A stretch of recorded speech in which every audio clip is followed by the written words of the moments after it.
Assalamualaikum warahmatullahi wabarakatuh. Alhamdulillahilladzi hadana li thariqihil qawim wa faqahna fi dinihil mustaqim. Allahumma shalli ala sayyidina Muhammad wa ala ali sayyidina Muhammad. Berjumpa lagi sahabat Irtabi Satya. Di video kali ini saya tidak sepakat dan tidak sependapat dengan oknum Habib yang mengatakan bahwasanya pencetus Nahdlatul Ulama itu adalah Habib Muhammad bin Ahmad Al-Muhdhar.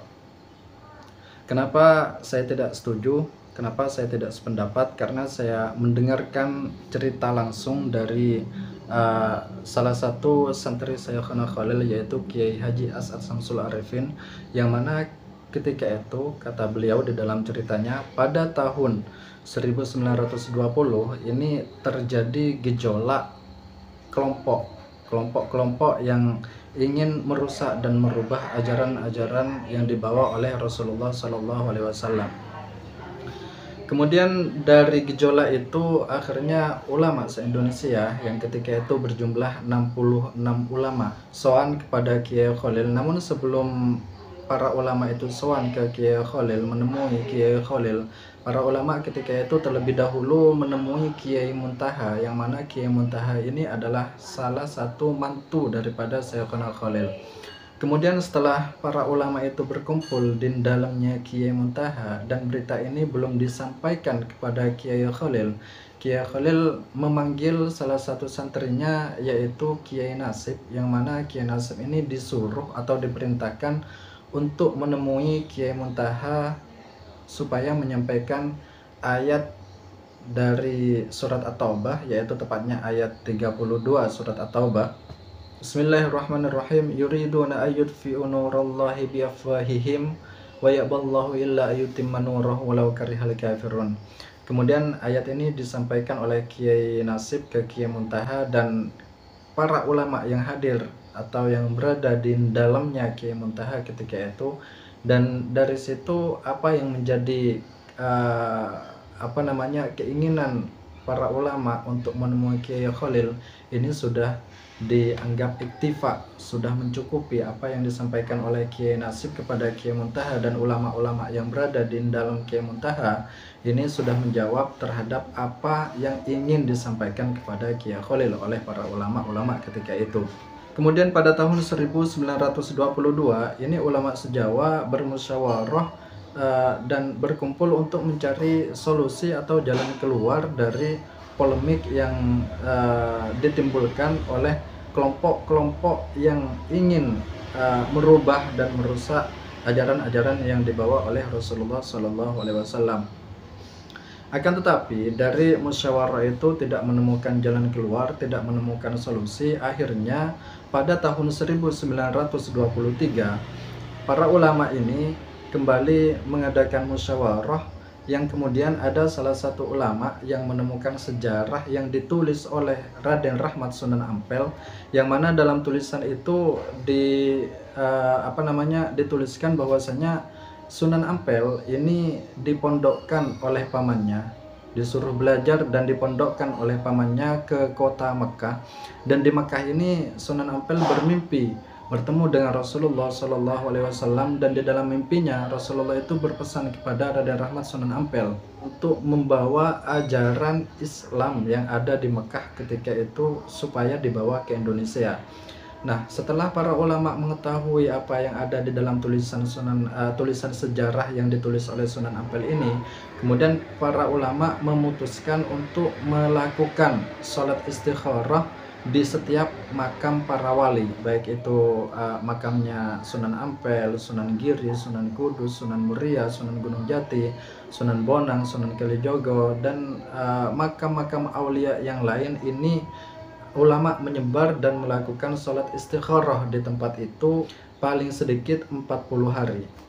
Kemudian pada tahun 1924 ini Kiai Khalil memanggil salah satu santrinya yang bernama Kiai Haji As'ad Syamsul Arifin, yang mana beliau ditugaskan oleh Kiai Khalil untuk menyampaikan tongkat Nabi Musa kepada Kiai Haji Hasyim Asy'ari. Namun sebelum Kiai Khalil itu menyerahkan tongkat Nabi Musa kepada Kiai As'ad Syamsul Arifin, Kiai Khalil membacakan ayat dari surat At-Taha, yaitu tepatnya ayat ke-16 sampai ayat ke-21. yang berbunyi wa ma tilka biyaminika ya Musa qala hiya 'asai atawakka'u 'alaiha wa ahussu biha 'ala ghanami wa liya fiha ma'aribu ukhra qala alqiha ya Musa falqaha fa idza hiya hayyatun tas'a qala khudhha wa la takhaf sanu'iduha siratahal ula. Kemudian setelah Kiai Khalil membacakan surat At-Thaha ayat 16 sampai 21 itu, Kiai Khalil menyerahkan tongkat Nabi Musa kepada Kiai As'ad Syamsul Arifin, yang kemudian Kiai Khalil memerintahkan untuk dihantarkan kepada Kiai Haji Hasyim Asy'ari. Kemudian sesampainya Kiai As'ad Syamsul Arifin di dalam Kiai Haji Hasyim Asy'ari, Kiai Haji Hasyim Asy'ari ini menanyakan perihal kenapa Kiai Khalil itu memberikan tongkat Nabi Musa ini kepada saya. Kemudian Kiai Haji As'ad Syamsul Arifin menceritakan bahwasannya Kiai Khalil sebelum menyerahkan tongkat ini kepada saya, yang kemudian diperintahkan untuk dihantar dan diberikan kepada panjenengan Kiai Hasyim Asy'ari. Ini Kiai Khalil membacakan ayat surat At-Thaha pada ayat 16 sampai 21. Kemudian setelah mendengarkan dan tahu Kiai Haji Hasyim Asy'ari itu dari cerita Kiai Haji As'ad Syamsul Arifin, betapa senangnya bahwasanya apa yang diistiharahkan oleh Kiai Haji Hasyim Asy'ari dan ulama-ulama ketika itu untuk mendirikan Jam'iyatul Ulama, ini adalah suatu isyarah dari seorang guru bahwasanya keinginan Kiai Haji Hasyim Asy'ari untuk mendirikan Jam'iyatul Ulama ini direstui oleh Syekhuna Muhammad Khalil Al-Bangkalani, yang mana beliau adalah guru daripada Kiai Haji Hasyim Asy'ari. Kemudian pada tahun ini masih di tahun 1924, Kiai Khalil memanggil lagi Kiai Haji As'ad Syamsul Arifin, yang mana perintah yang kedua ini kepada Kiai Haji As'ad Syamsul Arifin, Kiai Khalil memerintahkan untuk memberikan tasbih kepada Kiai Haji Hasyim Asy'ari. Namun seperti biasa, sebelum Kiai Khalil ini menyerahkan tasbih itu ke Kiai Haji As'ad Syamsul Arifin, Kiai Khalil membaca Asmaul Husna, yaitu Ya Jabbar dan Ya Qahar, yang mana masing-masing dari Asmaul Husna ini dibaca 100 kali oleh Kiai Khalil. Jadi Ya Jabbar 100 kali, Ya Qahar 100 kali, yang kemudian setelah beliau itu selesai membaca Asmaul Husna ini, tasbih itu diserahkan kepada Kiai Haji As'ad Syamsul Arifin, yang kemudian ditugaskan untuk dihantar dan diberikan kepada Kiai Haji Hasyim Asy'ari. Kemudian sesampainya Kiai Haji As'ad Syamsul Arifin di dalam Tebuireng, dalamnya Kiai Haji Hasyim Asy'ari, beliau seperti biasa Kiai Haji Hasyim Asy'ari ini menanyakan terlebih dahulu sebelum beliau menerima tasbih dari Kiai Khalil itu. Beliau menanyakan bagaimana ceritanya guru saya Kiai Khalil kok memberikan tasbih ini kepada saya. Kemudian Kiai Haji As'ad Syamsul Arifin ini menceritakan bahwasanya sebelum beliau Kiai Khalil itu menyerahkan tasbihnya, Kiai Khalil terlebih dahulu membaca Asmaul Husna, Ya Jabbar, Ya Qahar, Ya Jabbar, Ya Qahar, Ya Jabbar, Ya Qahar. Kemudian Kiai As'ad juga menyampaikan bahwasanya siapapun yang mengganggu Nahdlatul Ulama ini akan hancur.